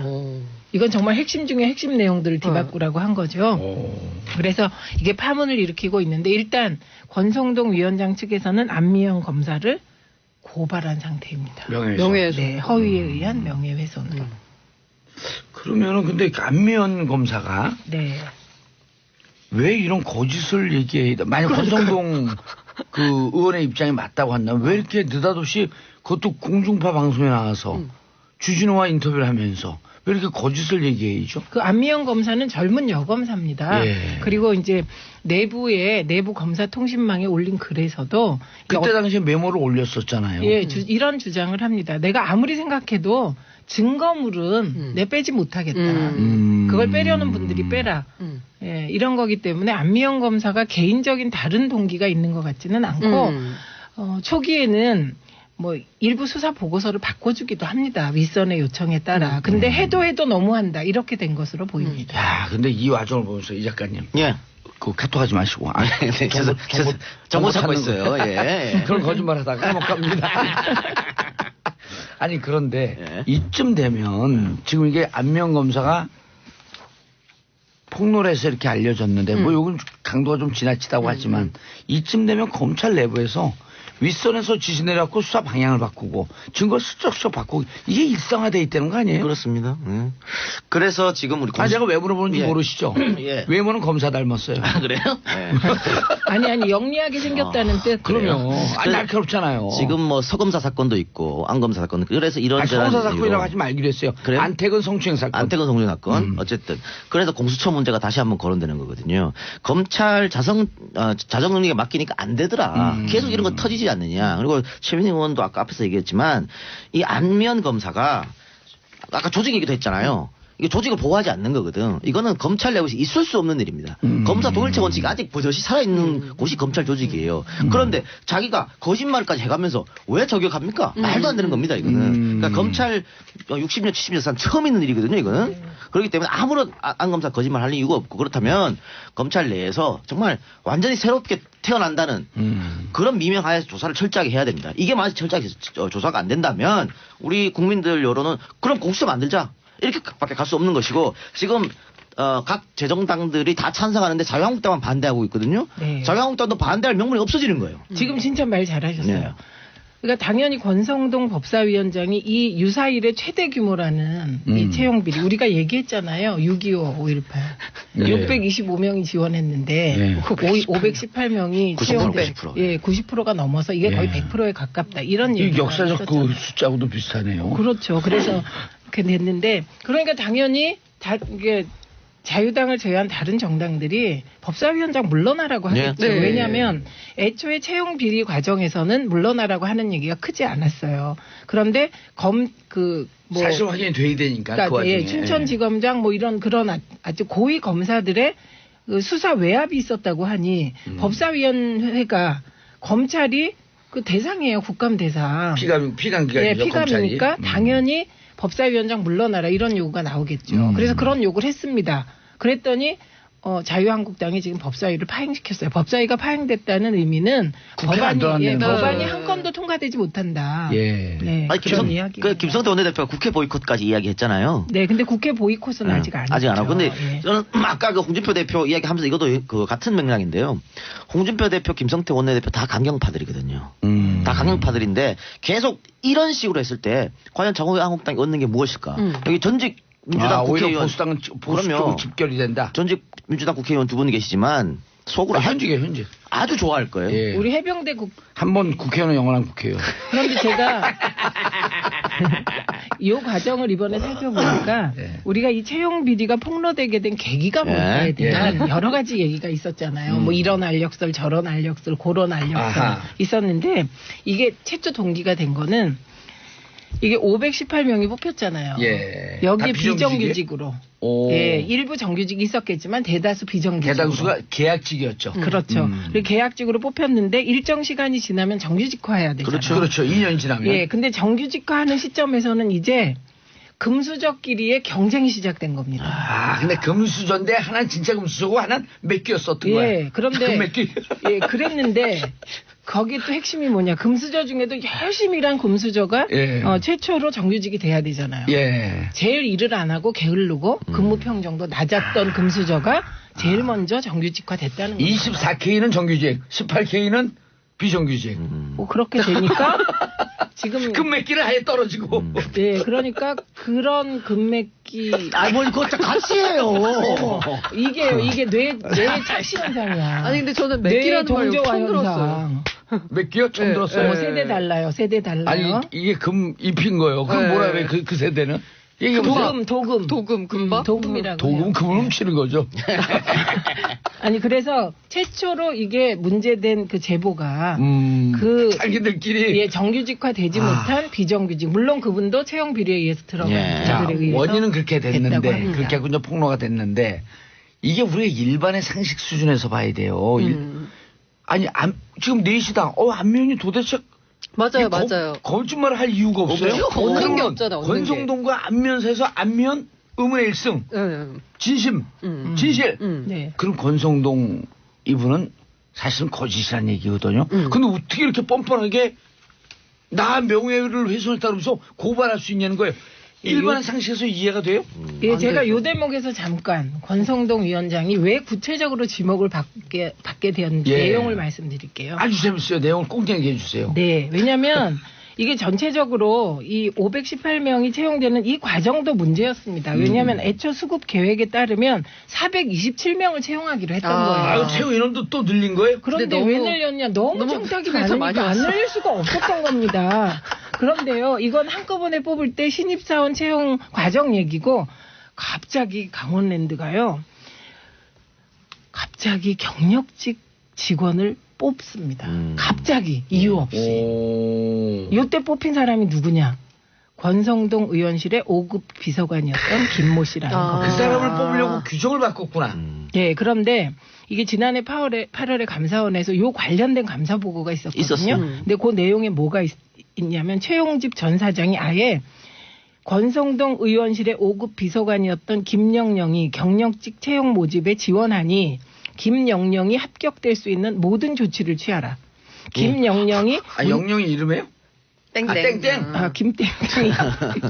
김땡땡이 문제없이 채용될 수 있도록 마지막까지 업무 처리를 잘하라 이렇게 구체적인 지시를 내리고요. 이에 따라 강원랜드 실무진이 일사불란하게 움직여서 예정이 없던 경력직 공채가 생겼다. 두 번째. 권성동실에 합명을 하려고 전체 강원랜드가 움직인 거네. 그렇게 보이죠. 그다음에 두 번째는 애초에는 워터월드 수질점 환경 분야 전문가 채용 모집 공고를 낼 예정이었대요. 그런데 요 경력직의 지원 자격이 환경 분야 실무 경력 5년 이상이 필요했던 거예요. 그런데 김땡땡은 환경 쪽 실무 경험이 없었습니다. 지원 자격이 안 되는 거예요. 그래서 이제 어떻게 했냐? 맞춰야지. 맞춰줬습니다. 그래서 안전 분야 경력을 포함시켰습니다. 근데 이 사람은 그 관련 경력에 4년 3개월입니다. 안전 분야에. 안전 분야 4년 3개월이니까 5년 이상 돼야 되니까 네. 또 자격 실격이죠. 그런데 아무 문제 없이 서류 전형에서 1등. 그냥 4년 3개월을 일단 3개월을 반올림해서 5로 만든 다음 다시 반올림해서 5년으로 보고 맞아요. 445입 개연. 그건 4나 됐지. 이건 3입니다. 예, 그래갖고 만점을 줬대요. 만점 직무 경력. 맞춤형 채용이네요. 아니, 근데 처음에 1등을 딱 써놓고 요거 다 맞췄어. 그냥. 더 뭐 억울한 거 얘기해 줄게요. 예. 진짜 억울한 사람들. 이때 총 몇 명이 응모했을까요?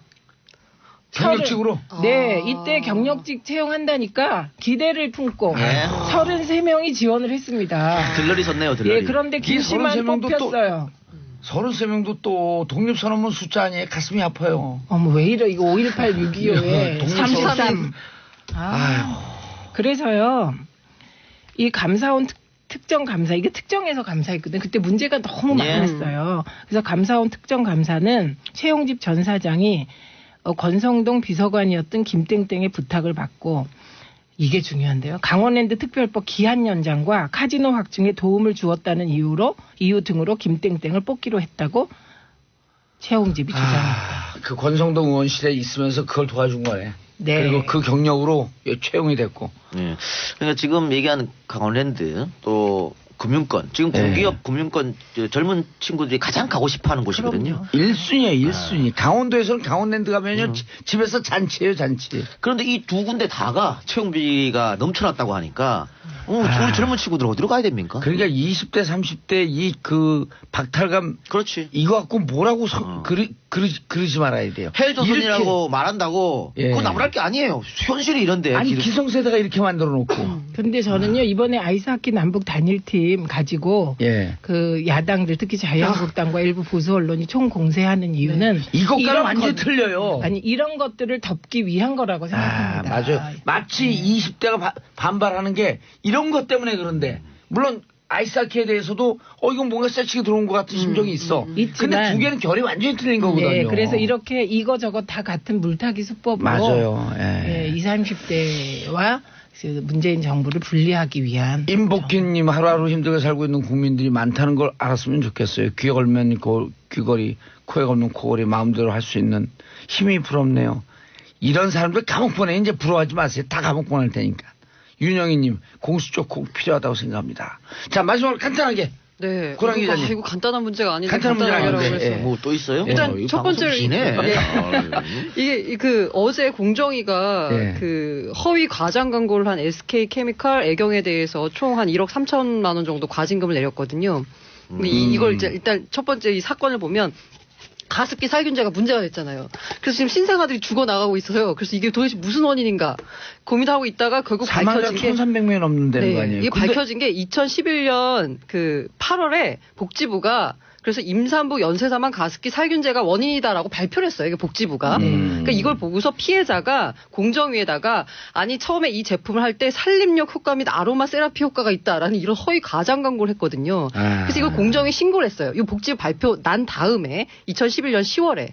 그런데 2012년 2월에 공정위가 무슨 얘기를 했냐면 인체 위해성이 확인되지 않았다라고 해서 무혐의 결정을 내렸어요. 그래서 근데 웃긴 건 뭐냐면 2012년 9월에 국립환경과학원은 이게 유독 물질이다라고 지정을 했거든요.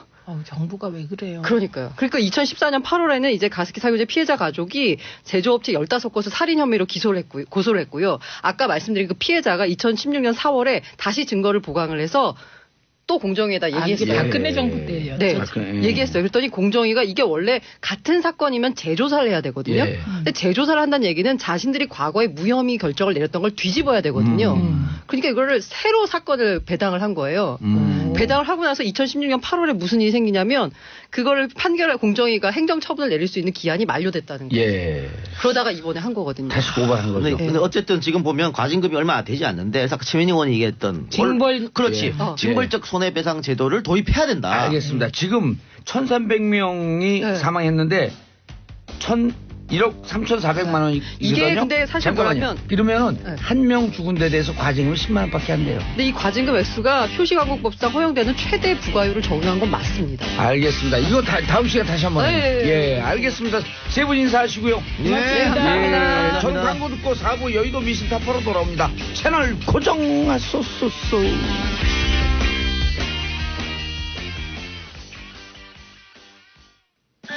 정봉주의 정치쇼 4부 순서 들어가겠습니다. 이름하여 여의도 미신타파 심리분석의 달인 정신과 전문의 최명기 원장. 감사합니다. 최명기입니다. 목소리가 저도 이게 잘 나오는데 목소리가. 문화비평, 시대비평, 뭐든지 비평, 모두까기 비평, 경희대 이택광 교수님. 네, 반갑습니다. 예.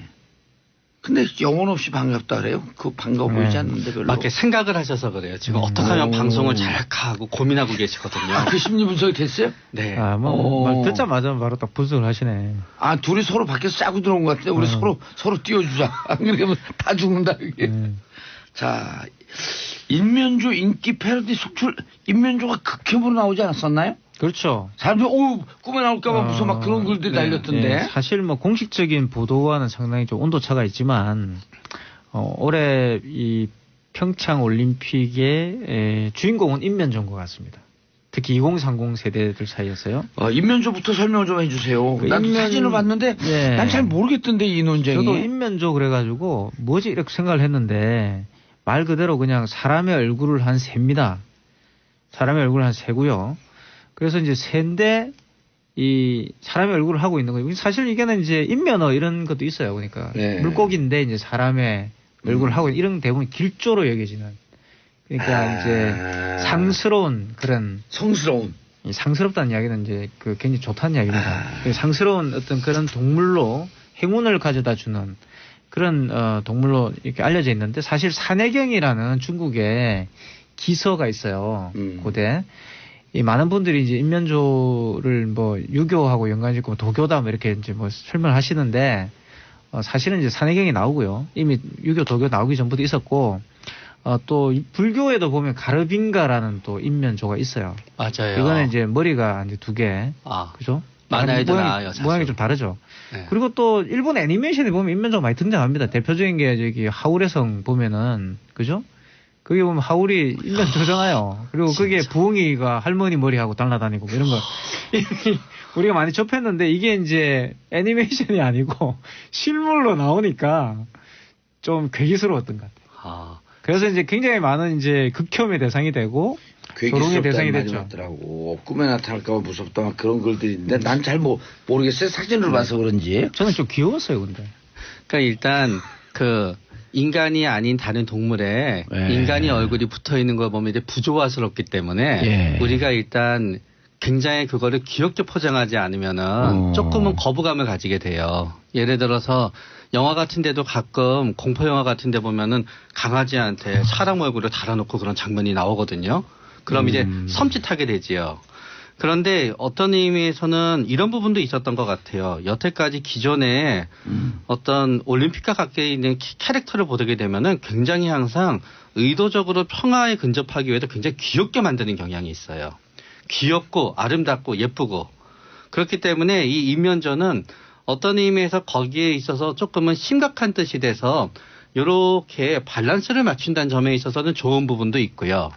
그런 다음에 보통은 또 신화 같은 걸 보게 되면은 이렇게 동물이 사람의 얼굴을 하고 태어나면 굉장히 커다란 메시지를 주고자 하는 게 있어요. 그래서 단지 올림픽을 희화한다, 좀 올림픽이 좀 재밌고 즐거워야 되는 것도 맞지만 그 이면에 있는 좋은 의미, 만약에 평화를 갖다 준다고 했을 때 웃으면서 방실방실 웃으면서 주는 평화도 평화이지만 어떤 심각한 운명의 느낌 같은 걸 주기 위해서 사용했다 그러면 일정 부분 이해가 가는 것도 있는데 그런 부분이 조금은 그 밑에 자막이라든가 해설로 나오게끔 어떻게 방송사와 협조를 했으면 훨씬 좋았다고 생각이 돼요. 사실 인면조가요, 임금이 이제 치세를 잘 해가지고, 평화로운 시기에 나타나는 새입니다. 그러니까 이제 임금이 치세를 해가지고 세상이 정말 평화로워지면 나타나는 새이기 때문에 그래서 아마 차용을 한 것 같아요. 고구려 벽화에도 등장하고 그러니까 우리의 이제 고대 문화의 어떤 일종이라고 생각을 해가지고 이 표현을 한 것 같고 실제로 이제 이 인면조 논란이 있은 뒤에 이 연구를 하신 분이 또 있습니다. 전문적으로 인면조 연구를 하신 분이 있는데 이분이 이제 또 나오셔가지고 이제 백제 문영왕릉에서 출토된 여러 도기에도 인면조가 있어요? 표기가 있어요. 그러니까 왕이 백성을 잘 다스릴 때 등장하는 새니까 평화로운 시기에 등장하는 새니까 그런 평화를 바라는 마음들이 아마 태평성대를 바라는 마음들이 이제 태평성대 시대에는 인면조라고 하는 상징이 그렇죠. 있다. 그렇죠. 태평성대를 상징해요, 인면조가. 2720년 인면조가 뭔지 몰랐는데 평화의 깊은 뜻이 있더라. 그게 태평성대라고 하는 거겠죠, 이게? 네. 자막이라도 나왔으면 아이들에게 알려줬을 텐데 아쉬워요. 아이들이 꿈에 나온다. 우와!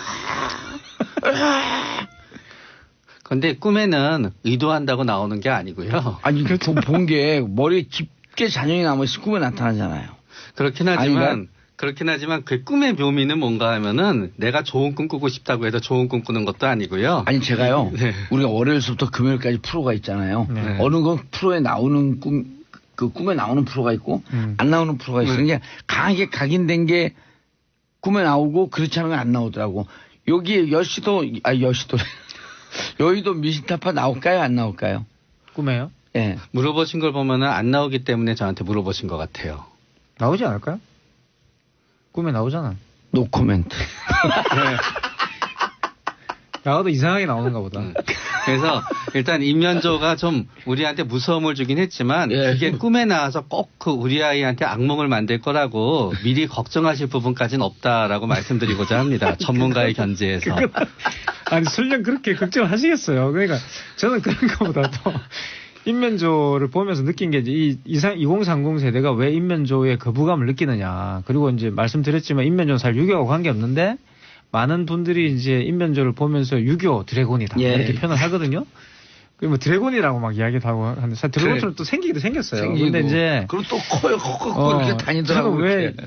2030 세대가 이제 이 왜 인면조를 싫어해요, 보고 왜 이거를? 싫어할까 생각해 보니까 이게 이제 기성 세대에 대한 거부감이에요. 제가 볼 때는. 그리고 이제 우리가 이 모르는 2030 이상을 갖다 세대가 놓고 아니 그러니까 이제 왜 꼭 우리를 표현하는 데 있어 가지고 우리하고 관계없는 고대의 걸 가져오느냐부터 시작해 가지고 그런 미감 이런 촌스러운 걸 들고 와가지고 우리에게 이 세계적인 이 축제에서 우리를 표현하려고 하느냐부터 시작해가지고 좀 더 세련되게 하지라고 하는 이런 불만들이에요. 그냥 사실 기성세대에 대한 불만이고 또 이제 이런 불만들이 사실은 헬조선이라 불러왔던 그런 거와 연관이 있는 거죠. 한국 사회의 어떤 낙후성이라든가 한국 사회가 2030이 생각하는 것만큼의 어떤 그런 만족감을 주지 못하는 것에 대한 불만 이런 것들이 사실 이 인면조에 대한 패러디로 표출되고 있다 이렇게 볼 수 있죠. 아주 깊은 뜻이 있는데요. 동의하세요? 그러니까 사실은 동의하세요, 안 동의하세요?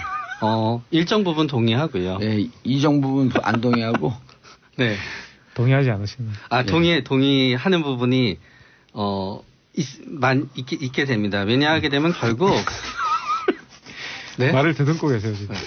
올림픽이라고 하는 거는 굉장히 물품을 커다란 보냈어요. 저한테만 안 하시면 돼요. 아 그래서 이게 물이 떨어져 있구나. 네. 올림픽이라고 하는 거는 굉장히 커다란 축제이고 잔치잖아요. 네. 그런데 예를 들어서 우리가 88 올림픽 때는 어느 정도 다 우리 대한민국 국민들이 열심히 하면 잘 살 수 있다라는 생각을 88 올림픽 얘기하는 것도 꼰대라고 싫어해요. 그렇죠. 네. 진짜예요. 네, 그래도 왜냐면 이거 듣는 친구들이 다 97년생, 그렇죠. 90년생, 88 올림픽이 89년생. 30년 전에 올림픽이에요. 네. 30년. 그래요? 30년 네. 전이에요. 30년 전의 올림픽이지요. 우리가 워낙 그게 뭐 88 올림픽 때 내가 9살이었었나 그랬는데. 스포츠 축제를 많이 해가지고 그러진 않았을 것 같고. 네. 그게 꿈이에요, 바로. 꿈이는 한번 꿈을 꿈이라고 그러는데. 꿈이 9살 나타나는 꿈을 꾸신 거고요. 요즘 젊은 세대가 올림픽을 즐기는 방식은 좀 다른 것 같은데 완전 이번에 올림픽을 보면서 우리하고 세대 차이가 난다. 근데 이게요. 세대 차이가 난다고 느끼는 사람들은 꼰대가 아니에요. 왜 그런 줄 아세요? 왜요? 차이를 인정하는 거예요. 차이를 인정하고 받아들여야 되는데 끝까지 자기는 젊은 세대가 똑같이 생각한대요. 이게 기성세대의 잘못된 오류예요. 그래서 차이를 인정하고 본인의 자리에 머물면 좋은데 차이를 인정하고 또 그 기성세대가 그 차이 2030 안으로 쏙 세대로 들어가려고 그래. 2030 세대로 내려오면 곤란해지죠. 네. 가지고 옛날에는 올림픽이나 월드컵이 참 좋은 기회였던 게 보통 때는 텔레비가 12시에 끝나요, TV가. 예. 그 옛날 얘기하는 것도 싫어해 꼰대라고. 그렇기 때문에 그런데 지금은 이제 올림픽을 볼 때 전부 다 동영상을 통해서 보는 거예요. 나중에. 네, 그러니까 생방을 보는 게 아니라 예. 딱 보다가 인터넷에 화제가 되는 동영상이나 기사가 있으면 그거를 누르게 되는 거고 그거를 갖다 이제 보게 되는 거고 올림픽이 거기서 하나의 이제 화제가 되는 부분이 있고요. 예.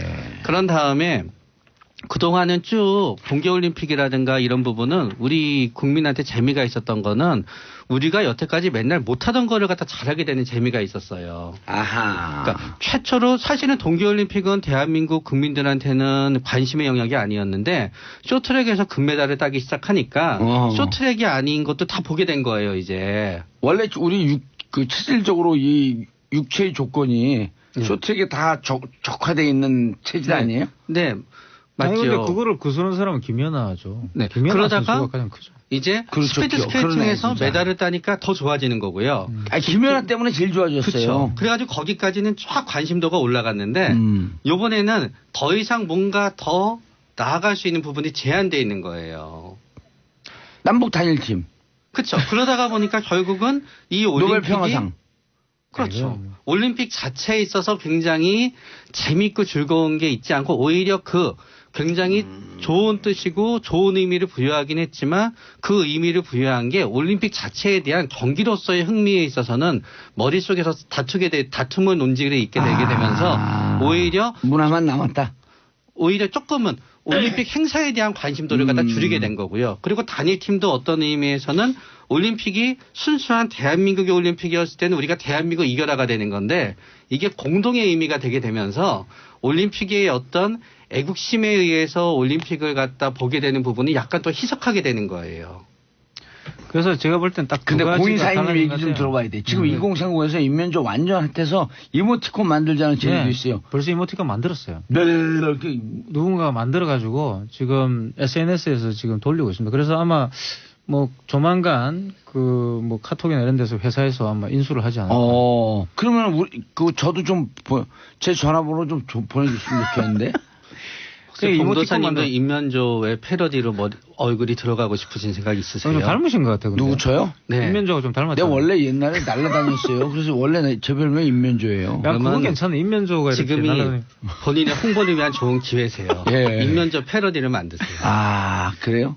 근데 어쨌든 인면조도 보시면 아시겠지만 지금 평창 올림픽은 30년 전 88 올림픽 때와는 상당히 다릅니다. 저는 일단 30년 됐네, 진짜? 예, 동계 올림픽을 한국 국민들이 즐기고 있다는 것도 저는 신기하고요. 오. 이제 동계 올림픽 중계도 안 해줬어요. 그리고 두 번째는 그러니까 아재예요, 그게. 예, 두 번째는 제가 생각하는 동계 올림픽과 상당히 온도차가 있고 두 번째는 뭐냐 그러면 이 올림픽을 반드시 이렇게 국가 단위, 다시 말하면 한국 팀이기 때문에 응원한다 이런 생각이 또 없어요. 영국 사람들이. 맞아요. 그래서 선수를 응원하고 있고 또 잘하는 선수들에 대해서 나는 어떤 선수를 좋아한다는 이유를 명확하게 밝히고 있고 이런 것들이 과거에 비해서 좀 많이 달라진 모습이죠. 과거 같으면 무조건 뭐 우리 한국 팀이 금메달을 많이 따니까 좋아한다.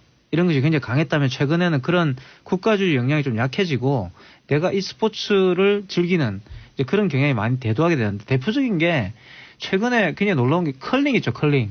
그 돌 이렇게 해가지고. 그거 재밌던데요? 아니 그러니까 그게 갑자기 떴어요. 네. 그래서 아니, 제가 근데 그게 진짜- 밥 먹으러 식당에 가보면 모든 채널이 컬링을 틀어놨어요. 아니, 묘하게 재밌어요. 아니 근데 그게 원래 인기가 없었거든요. 그게 사실은 그냥 북유럽 사람들이 밥 먹고 나와가지고 얼음판에서 그냥 아니, 난 하던 그거 처음 보자마자 옛날부터 재밌었는데. 그거는 뭐 우리 봉도사님 특별해서 그렇고 사실 관심을 못 끌었는데 최근에 와서 관심을 끌게 되고. 왜요? 이유는? 저는 일단 컬링이 볼링하고 비슷하잖아요.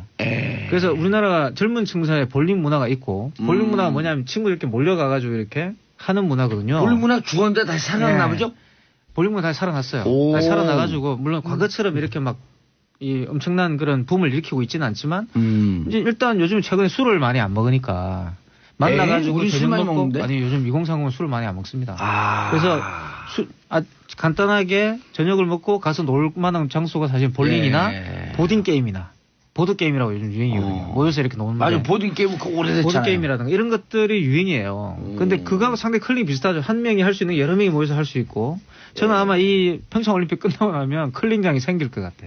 조만간.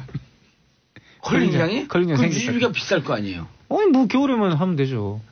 여름엔 안 하고? 여름에는 뭐 수영장으로 하고 겨울에는 컬링장. 아니 저는 컬링장 생길 것 같아 진짜. 아, 그래요? 예. 이런 건 어떨까? 여름에는 그 롤러 스케이트장을 하는 거야. 아니 지금 시청 앞에도 있다가 지금 스케이트장을 만들잖아요. 근데 그것처럼- 컬링 비용이 많이 들 텐데. 아니 그렇죠. 뭐 비용이 많이 드나?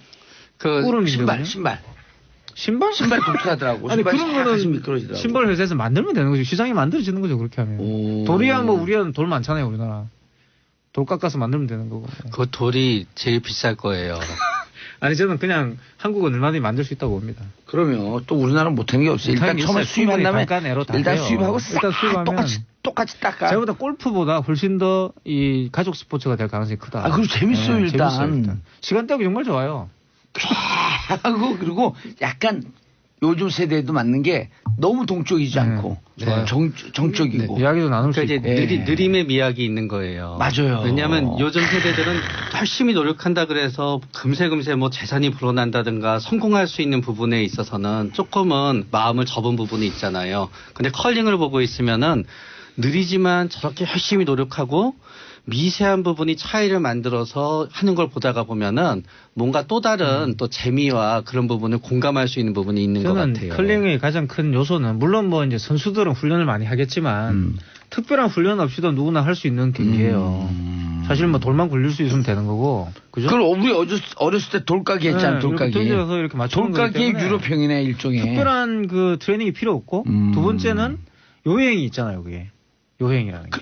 운이 많이 네, 운이 많이 작용하죠. 거지. 그런 것들이 요소가 굉장히 크다는 거죠. 그러니까 당구만 하더라도 굉장히 많이 쳐봐야지 맞아요. 되거든요. 근데 이거는 뭐 누구나 할 수 있는 게임이기 때문에 또 볼링도 실력 느는데 엄청 오래 시간 걸려요. 근데 이거 돌 싹 굴리고 앞에서 싹 닦아주고. 제가 예언하기에 올해는 컬링이 분명히 유행할 겁니다. 아니 내가 그거 그러니까 여름에도 보세요. 그걸 해놓으면 얼마나 예. 좋아요. 유지비는 많이 들겠지만 시원하잖아요. 아니 각 자치단체 막 그런 거 생길 것 같아요. 좀 분명히 생긴나 봐요. 오.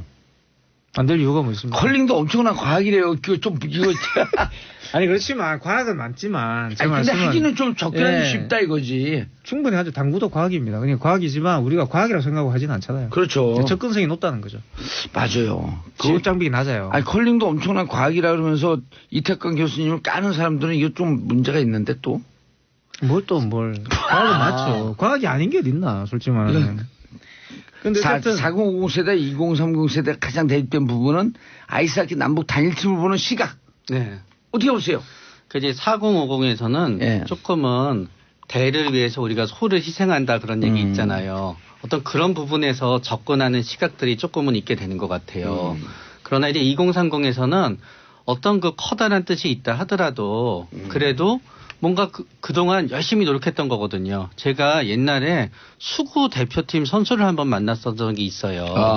우리나라 수구가 아주 잘하는 건 아니잖아요. 그렇죠. 그래가지고 근데 그분이 그래도 본인이 대표팀에서 뛰어서 남들이 보기에는 메달 순위에 들지 못할지언정 한 경기라도 이겨보기 위해서 노력한다는 게 그분 얘기 들어보니까 국가대표 선수들한테는 엄청 중요하더라고요.